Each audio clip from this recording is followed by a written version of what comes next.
¿Qué clase de orgullo puede convertir a un poderoso rey en una bestia? ¿Qué clase de misericordia puede usar la locura para salvar un alma? Esta no es solo la historia de un gobernante que perdió la razón, es el misterio divino de por qué el Dios Altísimo despojó al hombre más poderoso del mundo de su cordura, su trono y hasta de su humanidad. El rey Nabucodonosor se alzaba sobre las naciones.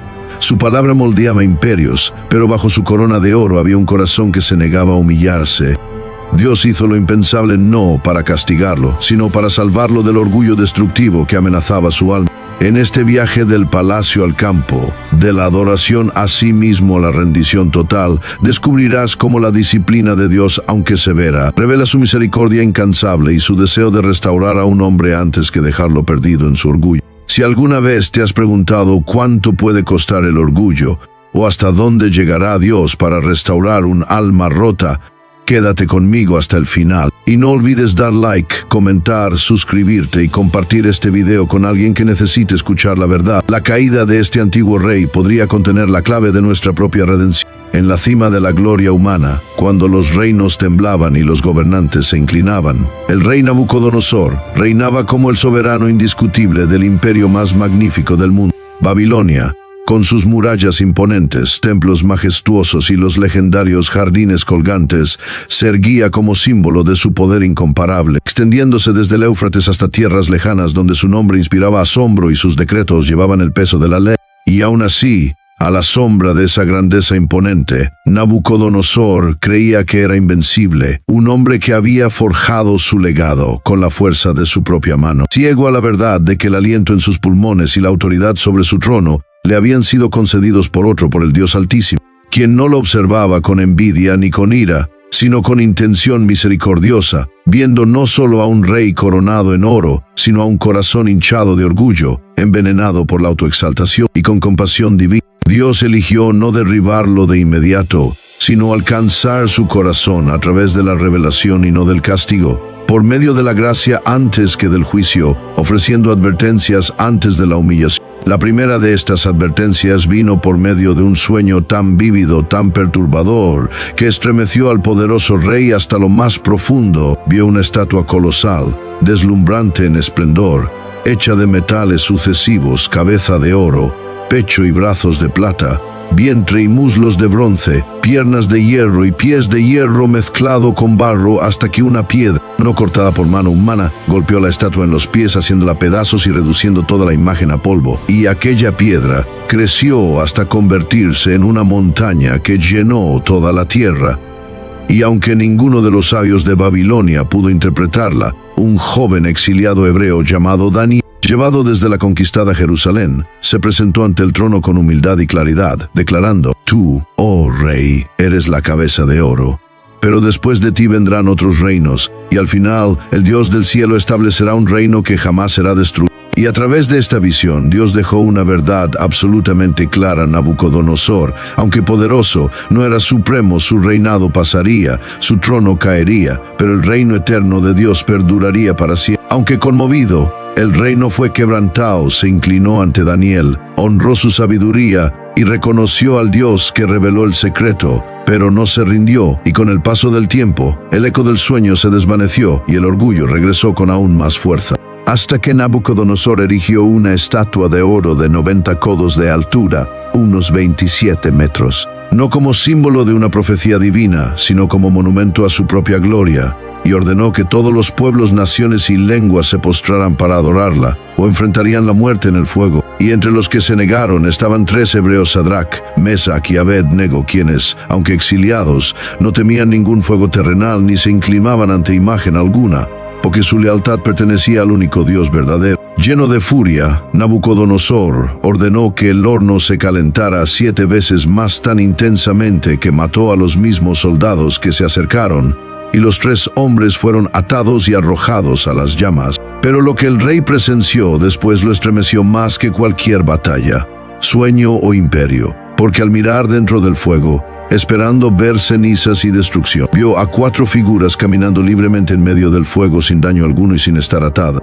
Y con asombro preguntó: «¿No arrojamos a 3 hombres dentro del fuego? Pero veo a 4, y el cuarto parece un hijo de los dioses». Y cuando los hombres salieron, ni un solo cabello estaba chamuscado, sus ropas no se habían quemado, y ni siquiera el olor del humo se había pegado a ellos. Y en ese momento de asombro, Nabucodonosor declaró: bendito sea el Dios de Sadrach, Mesach y Abednego, porque ningún otro Dios puede salvar de esta manera. Pero, incluso entonces, sus palabras fueron pasajeras, sus labios alababan, pero su corazón seguía sin rendirse, porque aunque había visto el milagro con sus propios ojos y oído la verdad divina de la boca de Daniel, seguía colocándose a sí mismo en el centro de la gloria. Seguía creyendo que Babilonia era obra de su propia fuerza, seguía imaginando que su trono era inconmovible. Y aquí comienza a tomar forma la respuesta a nuestra pregunta, no en el fuego ni en la visión, sino en la negativa del rey a inclinarse. Porque a pesar de revelación tras revelación, a pesar de encuentro tras encuentro, Nabucodonosor permanecía orgulloso sin cambio y ciego a la mano que lo sostenía. Entonces, ¿por qué convirtió Dios al rey Nabucodonosor en un animal? Porque la verdad por sí sola no quebrantó su orgullo. Porque ni siquiera los milagros fueron suficientes para llevarlo al arrepentimiento, porque los encuentros divinos destinados a llevarlo a la humildad fueron persistentemente ignorados, y aunque Dios le había extendido invitación tras invitación a rendirse, a reconocer que la grandeza terrenal es frágil y que los reinos se levantan y caen bajo la mano soberana del cielo, Nabucodonosor las rechazó todas. Y cuando un hombre no se rinde ante la mano gentil de Dios, tarde o temprano debe sentir el peso de su mano poderosa. Nabucodonosor no quiso humillar su espíritu, así que Dios, en amor, humilló su cuerpo no como un acto de crueldad, sino como el acto de un padre que no permitiría que el orgullo destruyera el alma de un hombre que él aún deseaba redimir. Porque esta no es simplemente la historia de un rey que enloqueció, es la historia de un Dios que se preocupó lo suficiente para confrontar, disciplinar y transformar, incluso si eso significaba llevar a ese rey al lugar más bajo imaginable, para levantarlo de nuevo, no con orgullo, sino con alabanza. Aunque Nabucodonosor ya había sido testigo de vislumbres del Dios Altísimo por medio de sueños interpretados divinamente, y de 3 hebreos salvados ilesos de un fuego que debía matarlos, su corazón permanecía orgulloso, inmóvil y resistente al llamado de la humildad. Los milagros que debieron llevarlo al arrepentimiento se convirtieron en momentos fugaces de asombro, rápidamente absorbidos por su obsesión con el poder y la gloria de su propio nombre. Pero Dios, rico en misericordia y paciente más allá de toda comprensión, aún no se había apartado de él. El Rey del cielo no había terminado con este rey terrenal, y así, en la quietud silenciosa de la noche, cuando las torres de Babilonia permanecían inmóviles bajo las estrellas y ninguna voz llenaba los patios del poder, Dios envió otro sueño, uno no susurrado con suavidad, sino pronunciado con trueno desde los reinos invisibles, un sueño tan vívido y perturbador que ni siquiera los gruesos muros de orgullo de Nabucodonosor pudieron protegerlo de su peso. Penetrante, en la visión vio un árbol majestuoso, alto y resplandeciente. Se elevaba hasta los cielos y era visible desde todas las partes de la tierra. Sus hojas eran vibrantes, su fruto abundante, y bajo sus vastas ramas los animales encontraban descanso, y las naciones recibían alimento. Las aves construían sus nidos en sus ramas. Las criaturas se refugiaban en su sombra. El árbol se alzaba como una fuente imponente de vida y fortaleza, y al contemplarlo, el rey reconoció en él el reflejo de sí mismo. Este árbol era Babilonia, este árbol era su imperio, pero más aún, este árbol era él, su grandeza, su riqueza, su influencia y la ilusión de permanencia que había construido en torno a su trono. Para él no había separación entre el florecimiento del mundo y el esplendor de su nombre. Entonces el sueño tomó un giro oscuro.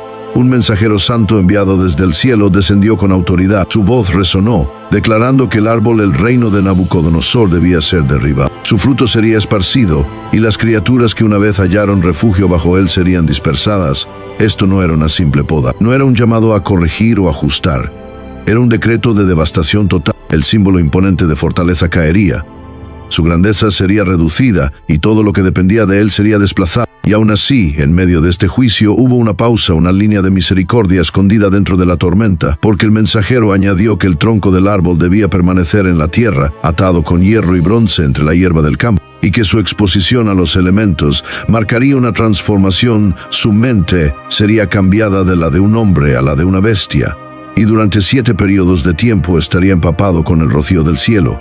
viviendo no como rey, sino como un animal. Lo que antes parecía una visión lejana ahora se convertía en un mensaje directo para Nabucodonosor. El árbol imponente no era solo un símbolo de poder, era un reflejo del rey mismo. Y el juicio era claro: si el orgullo en su corazón no era quebrantado, sería despojado no solo de su reino, sino de su propia razón. La pérdida no sería política, sería existencial. Descendería de la majestad a la locura, del trono al campo, de hombre a bestia. Y en ese descenso, finalmente aprendería lo que se había negado a escuchar: que él no era soberano, que su grandeza no era autogenerada, y que el Altísimo gobierna sobre los reinos de los hombres y se los da a quien él quiere. Y aún dentro del decreto, la imagen del tronco atado con hierro revelaba algo vital: el juicio de Dios no era para destrucción, sino para disciplina. Aunque el árbol cayera, la raíz permanecería. La sentencia no era definitiva. Había esperanza, pero solo si Nabucodonosor aprendía la lección escrita en el sueño. Esto no era una fría predicción de eventos por venir, era la apasionada intervención de un Dios que anhelaba salvar a un hombre de su propia ruina. El sueño era misericordia divina envuelta en una imagen aterradora. Era una última oportunidad para despertar al rey antes de que el orgullo devorara lo poco que quedaba de humildad en su alma. En esencia, el mensaje del cielo era este: te ves a ti mismo como el árbol poderoso, pero has olvidado a aquel que te plantó, a aquel que te hizo crecer, al que te protegió de ser cortado hace mucho tiempo. Y si no te humillas delante de él, entonces él te mostrará lo que significa ser derribado. El propósito de Dios nunca fue destruir a Nabucodonosor, fue salvarlo. A veces, cuando estamos tan cegados por nuestra propia gloria, Dios tiene que despojarnos de todo lo que valoramos para que podamos alzar la mirada hacia lo alto, hacia Él, la única fuente verdadera de nuestra fuerza y propósito. Nabucodonosor ya había recibido sueños antes. Había visto cómo el fuego se convertía en un lugar de liberación. Había escuchado sabiduría que no venía de hombres, sino de Dios.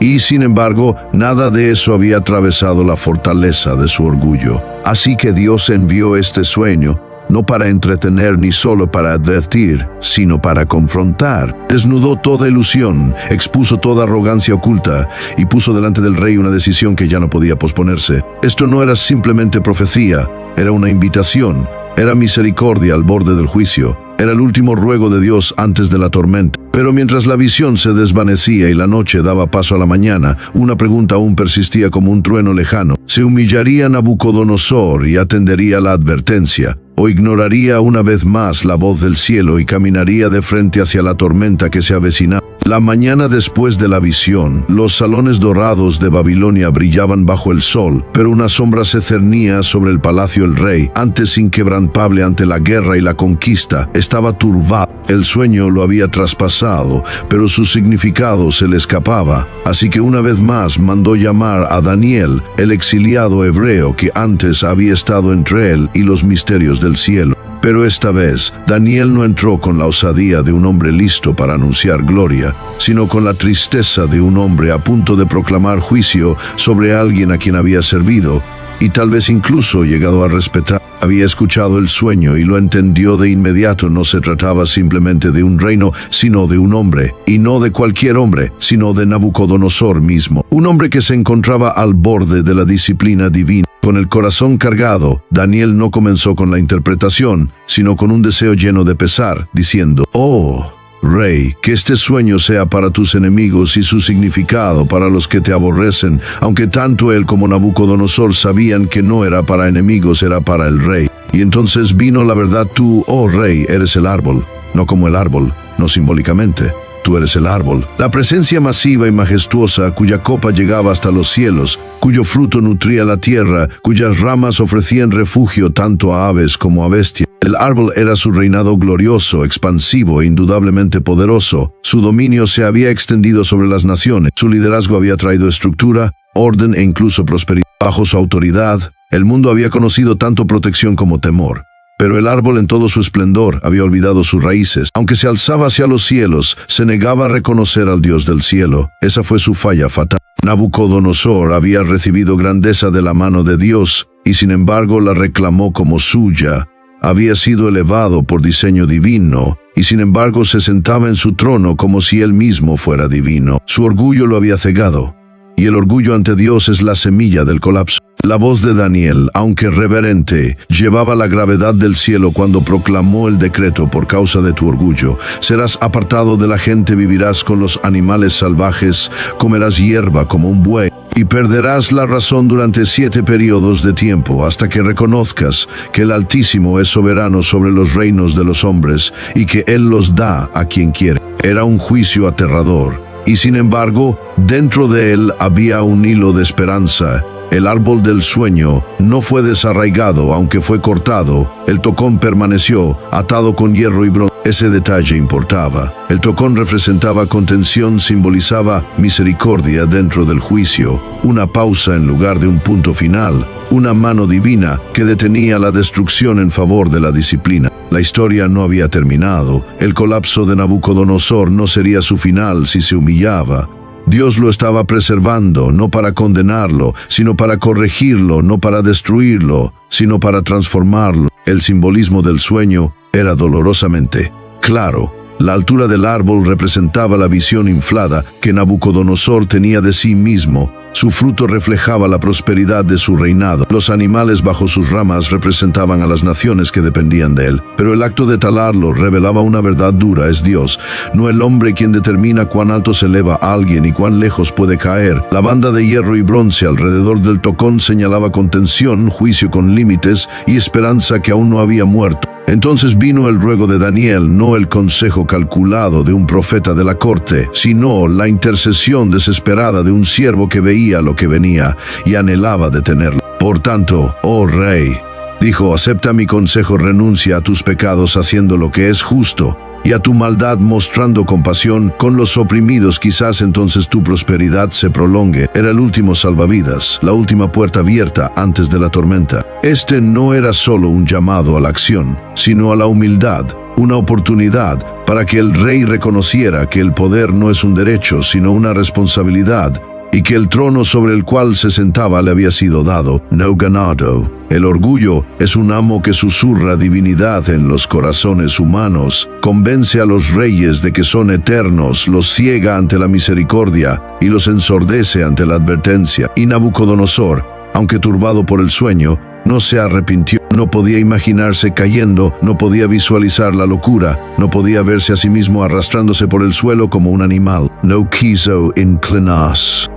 Y entonces Dios, en su perfecta sabiduría y justicia implacable, no solo le quitaría la corona, también le quitaría la razón, despojándolo no solo del dominio, sino de su identidad, reduciéndolo al lugar más bajo al que un hombre puede descender. Porque esta es la razón por la cual Dios convirtió al rey Nabucodonosor en un animal, porque se veía a sí mismo como más que un hombre. Y entonces Dios le mostró lo que significaba convertirse en menos que uno, no para destruirlo, sino para humillarlo, no para terminar con él, sino para llevarlo al principio de la sabiduría, que es y siempre ha sido el temor del Señor. Pasaron 12 meses, un año completo desde que el sueño perturbó el espíritu del rey, y Daniel se presentó ante él, temblando de compasión, instándolo a arrepentirse y a humillarse ante el Altísimo. Sin embargo, el rey permaneció sin cambio. Y durante ese largo silencio, divino silencio, no de abandono, sino de misericordia, Dios le dio tiempo para reflexionar, para recordar, para volver, para postrarse ante el Dios que le había mostrado señales y le había perdonado la vida. Pero Nabucodonosor no se volvió. Babilonia continuaba brillando en esplendor. Sus templos relucían en oro, sus jardines colgantes florecían con una belleza inigualable, su palacio resonaba con celebraciones, y bajo la superficie de su prosperidad, el corazón de su rey se había endurecido más, su orgullo se había fortalecido, y su memoria se había desvanecido, porque había olvidado el sueño, olvidado la voz que lo había advertido, y sobre todo olvidado al Dios que lo había dado. Hasta que un día como cualquier otro en el calendario del imperio, pero divinamente señalado en los tribunales celestiales, Nabucodonosor salió al techo de su palacio real. Y mientras el sol bañaba la ciudad con luz dorada y Babilonia se extendía ante él como un tapiz de majestad, contempló todo lo que gobernaba y pronunció las palabras fatales: ¿no es esta la gran Babilonia que yo he edificado como residencia real, con el poder de mi fuerza, y para la gloria de mi majestad. Y en ese momento, con esa sola declaración, el alma del rey quedó al descubierto. No hubo mención de Dios, ni rastro de gratitud, ni señal de humildad, solo la exaltación del yo. Y antes de que el eco de su propia voz se desvaneciera en el aire, una voz desde el cielo tronó con divina firmeza, diciendo: «Oh rey Nabucodonosor, a ti se te declara tu autoridad real, te ha sido quitada, serás apartado de la gente y vivirás con los animales salvajes. Comerás hierba como un buey hasta que reconozcas que el Altísimo gobierna sobre los reinos de los hombres y los da a quien él quiere». Y en ese instante, el hombre más poderoso de la tierra fue reducido a nada, su mente se quebró, su razón desapareció, su trono se desvaneció bajo sus pies, y ya no hablaba con sabiduría ni caminaba con dignidad, sino que fue expulsado del palacio para vagar por los campos abiertos como una bestia. Sus vestiduras reales se deterioraron, su piel fue quemada por el sol y empapada por el rocío, su cabello creció largo y enmarañado como plumas de águila, y sus uñas se torcieron como garras, gateaba en 4 patas, gruñía como un animal, y comía hierba del suelo como si nunca hubiera conocido el sabor de los banquetes reales ni el sonido de multitudes que lo adoraban. Y sin embargo, en esta caída inimaginable, comienza a brillar con claridad la respuesta a nuestra pregunta: ¿por qué convirtió Dios al rey Nabucodonosor en un animal, no por venganza, no por crueldad, sino por una misericordia severa y santa? Porque esta humillación no fue diseñada para destruir, sino para transformar. Nabucodonosor se exaltó a sí mismo, pensando que estaba más allá del alcance incluso de los dioses, y ese orgullo lo puso en un camino que lo llevaría a la caída. Pero Dios, en perfecta justicia y amor, lo humilló quitándole aquello que más adoraba, su propia gloria, lo redujo a lo que ya se había convertido en espíritu una bestia. El poder sin humildad es locura, y la gloria sin gratitud es ruina.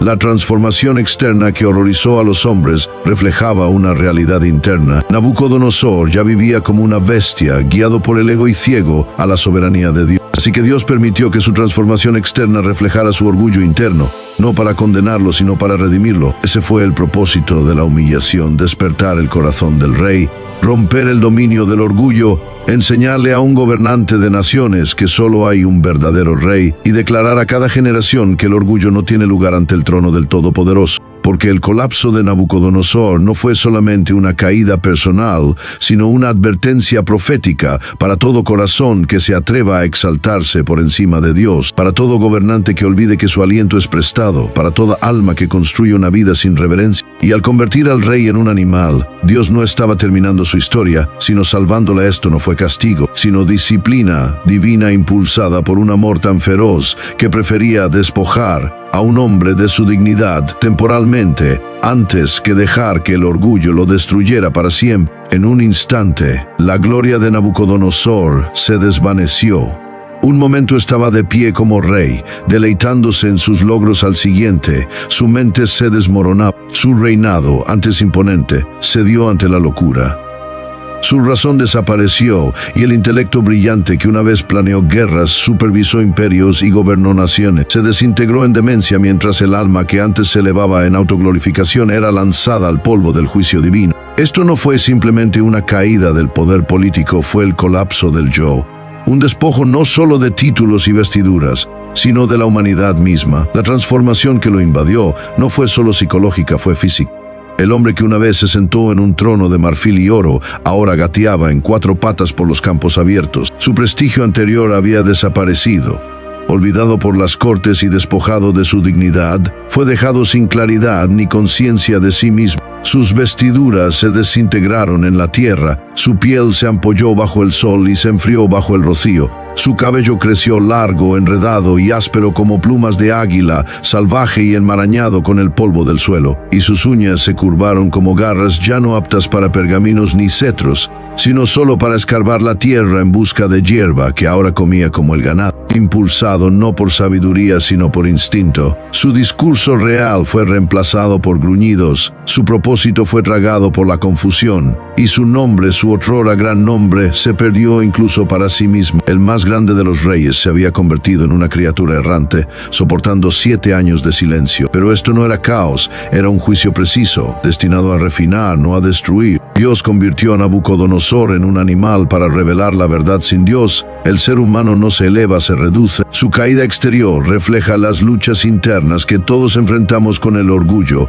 ¿Cuántas veces dejamos que el ego nos ciegue ante aquel que nos dio la vida? Así que, en misericordia, Dios permitió que la transformación externa de Nabucodonosor reflejara la verdad interna de su orgullo. Ya no era un rey pretendiendo ser divino, sino un hombre completamente expuesto, sin corona, sin trono, sin siquiera la ilusión de control. Y sin embargo, incluso en el desierto de la locura, Dios no había terminado la historia. Debajo de la locura, aún se movía la misericordia.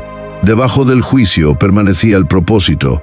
Los 7 años no fueron arbitrarios, fueron el medio deliberado de Dios para arrancar el orgullo de Nabucodonosor, sus ilusiones de poder y su falsa creencia en el autogobierno. Este periodo de humillación, aunque severo, tenía como fin llevarlo al arrepentimiento y a la restauración. La locura fue la herramienta, la humildad era la meta, y la restauración era el plan. A través de este largo desierto, Dios estaba respondiendo una pregunta más profunda que la que el rey jamás había formulado: ¿qué significa verdaderamente ser humano? Y la respuesta no se hallaba en palacios ni en oro, no en ejércitos ni en monumentos, sino en esta sola verdad, que el hombre nunca fue creado para gobernar separado de Dios, y que ser verdaderamente humano es vivir en reconocimiento reverente de aquel que da aliento, sabiduría y poder. Cuando Dios convirtió a Nabucodonosor en un animal, no lo estaba condenando, lo estaba rescatando. Le estaba mostrando el camino de regreso a la cordura, el sendero hacia la verdad, el rumbo hacia la humildad, y a través de su humillación más profunda, Dios lo guiaba hacia la verdad más alta, que el Altísimo gobierna sobre todos y otorga autoridad a quien Él quiere. Después de 7 largos años de deambular, de arrastrarse en 4 patas, de comer hierba como el ganado y de vivir despojado de razón, dignidad y habla, algo cambió. Y que cambió aunque ningún profeta lo anunció, ningún mensajero real lo proclamó, y ni siquiera las criaturas del campo que se habían vuelto sus silenciosos compañeros pudieron percibirlo. El cielo lo vio, y en ese momento invisible, lejos de los palacios dorados y los tronos de marfil de Babilonia, lejos del poder y del esplendor que una vez empuñó, Nabucodonosor alzó sus ojos al cielo, no para buscar señales entre las estrellas ni presagios de grandeza futura, sino para contemplar a aquel que reina sobre todos los reyes y reinos, al Dios que había resistido, al Dios que había desafiado, al Dios que había esperado pacientemente por esa sola mirada hacia lo alto. Y en ese momento de rendición ocurrió el milagro, su razón regresó, su cordura fue restaurada, y la tormenta de locura que había rugido por 7 años se deshizo como nubes que se apartan al amanecer. Y por primera vez en lo que debió parecerle una eternidad, su mente estaba clara, no solo sobre quién era él, sino sobre quién es Dios, y de su boca brotó una confesión: entonces bendije al Altísimo, honré y glorifiqué al que vive para siempre. Se había ido la arrogancia que una vez reclamó la gloria para sí mismo, porque ahora el asombro había reemplazado la ambición, y la humildad había sustituido al orgullo, y en esa claridad del alma, declaró con reverencia: su dominio es un dominio eterno, y su reino permanece de generación en generación. Y este momento, no el regreso de su trono, ni la restauración de su honor, este acto de alzar la mirada y adorar al verdadero rey, fue la verdadera restauración, porque el propósito de la humillación de Nabucodonosor nunca fue derribarlo por derribarlo, sino llevarlo hasta aquí, a este lugar sagrado de reconocimiento, rendición y adoración. Y esta es la razón por la que Dios convirtió al rey Nabucodonosor en un animal, para que el hombre que una vez gobernó como un dios, finalmente se postrara ante el Dios que gobierna sobre todo, para que el rey que una vez robó la gloria del cielo finalmente se la devolviera, para que el que creía ser más que un hombre descubriera la libertad y la verdad de convertirse en un hombre bajo Dios. ¿Qué se necesitará para que nosotros realmente nos humillemos ante Dios? ¿Cuánto tendremos que caer antes de reconocer la grandeza de aquel que nos creó? Y lo que siguió fue gracia, desbordante e inmerecida. Mi cordura fue restaurada, mi honor y mi esplendor me fueron devueltos, fui restituido a mi trono, y aún mayor grandeza se me añadió. Pero ahora todo había cambiado, porque ahora gobernaba con humildad. Ahora comprendía que el poder no era un derecho de nacimiento, sino un regalo, que la razón no se gana, sino que es preservada por misericordia, y que su reino ya no era un monumento a sí mismo, sino una mayordomía bajo la mano de Dios. Y esta transformación no quedó oculta en el silencio de la reflexión personal, se convirtió en una proclamación pública al mundo. Ahora yo, Nabucodonosor, alabo, exalto y glorifico al Rey del cielo, porque todas sus obras son verdaderas y todos sus caminos son justos, y él puede humillar a los que caminan con orgullo. Y así, el rey orgulloso se convirtió en predicador de la humildad. El hombre que una vez exigía adoración, ahora la dirigía, pero no para sí mismo. Y en esta redención, la respuesta se vuelve clara, audaz e innegable. Dios convirtió al rey Nabucodonosor en un animal, no para arruinarlo, sino para redimirlo, no para quitarle valor, sino para quitarle orgullo, para que pudiera recibir algo mucho más grande que una corona, el conocimiento del único rey verdadero, cuyo reino no tiene fin. La historia de Nabucodonosor es un espejo para el alma humana, que expone el orgullo en todos nosotros y revela el corazón de un Dios que humilla y sana. Su ascenso al poder y su caída en la locura responden la pregunta ¿por qué convirtió Dios a Nabucodonosor en un animal? El orgullo no es solo una falla, es una rebelión contra la realidad, donde el hombre se exalta a sí mismo y olvida a su creador. Y ya sea que ese orgullo lleve una corona de oro en un palacio, o se esconda silenciosamente en los rincones invisibles de un corazón ordinario, es ofensivo para la santidad de Dios y tóxico para el alma del hombre. Entonces, ¿por qué despojó Dios a Nabucodonosor de su cordura? ¿Por qué reducirlo a una criatura que se arrastra entre la hierba y el rocío? Porque las palabras por sí solas no podían alcanzar la profundidad de la ceguera que el orgullo había creado, porque la humillación era la única puerta por la cual la verdad podía entrar. Porque cuando el hombre se niega a vivir como adorador, comienza a vivir como una bestia. Y aquí yace la divina ironía en el centro de su caída. El hombre que construyó imperios, conquistó naciones y se alzó más alto que cualquier gobernante de su tiempo, había impresionado a todos excepto a Dios. O que el Rey del cielo no se deslumbra con la riqueza ni con el legado, no se deja influenciar por títulos ni monumentos. Él busca algo mucho más raro e infinitamente más precioso, un corazón que tiemble ante él, un alma que camine con humildad, una vida que susurre en silencio. No a nosotros, oh Señor, no a nosotros, sino a tu nombre sea la gloria. Y, al convertir a un rey orgulloso en un animal, Dios proclamó una verdad que aún resuena con fuerza. A través del tiempo el orgullo conduce a la caída, pero la humildad lleva a la restauración. Por eso la historia de Nabucodonosor importa no solo por las ruinas de la antigua Babilonia, sino por el mundo en el que vivimos hoy. Porque cada uno de nosotros es tentado a construir su propio pequeño reino, a atribuirse el mérito de lo que se nos ha dado, a buscar nuestra propia grandeza en lugar de reflejar la de Dios. Y aunque quizás no llevemos coronas ni gobernemos imperios, el orgullo aún puede gobernarnos. Y si no estamos vigilantes, también nosotros podemos convertirnos en bestias prácticas, guiados por el ego, el apetito y la ambición, olvidando a aquel que nos da cada aliento. Sin embargo, la historia de Nabucodonosor no termina en advertencia, termina en esperanza. Él aprendió la verdad a través de la locura, pero a nosotros se nos invita a aprenderla mediante la sabiduría. Porque él vagó por el desierto de la demencia para que nosotros no tuviéramos que hacerlo, y aunque su caída fue severa, no fue definitiva. Porque el mismo Dios que humilla al orgulloso también es el Dios que restaura al quebrantado. Y al final, Nabucodonosor se convirtió en algo mucho más grande que el gobernante del mayor imperio del mundo. Se convirtió en un testigo, una voz que proclamó la justicia, la misericordia y la majestad del Rey del cielo. Sus palabras finales aún resuenan como un himno sagrado a lo largo de los siglos. Ahora yo, Nabucodonosor, alabo, exalto y glorifico al Rey del cielo, porque todas sus obras son verdaderas y todos sus caminos son justos, y él puede humillar a los que caminan con orgullo.